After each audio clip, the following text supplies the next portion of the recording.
မကာမျိုးရောက်လာတဲ့တောက်လျှောက်မှာလင်းချင်းပွင့်ဖာလာမဆလာနဲ့အနေနဲ့နှိမ့်စင်ညီငွေနေတာမဟုတ်လို့ဒီနေ့ပူပူဆက်ဆက်လေးစားဖို့အတွက်ကလော့တာဝါလေးလောက်မှာရှိတဲ့အယ်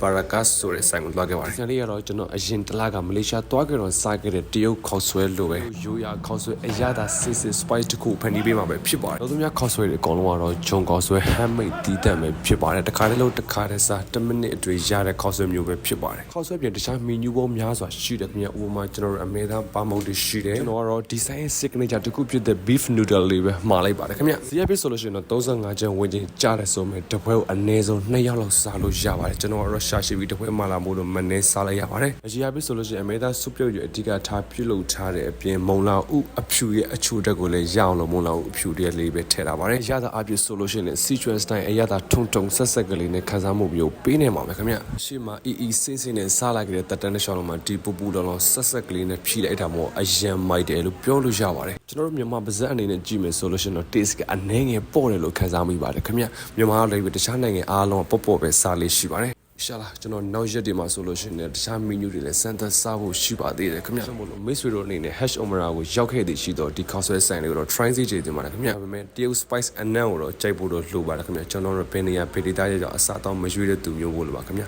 အဆုံးလို့ကြည့်ရှုပြီးတော့ကျေးဇူးအများကြီးတင်ပါတယ်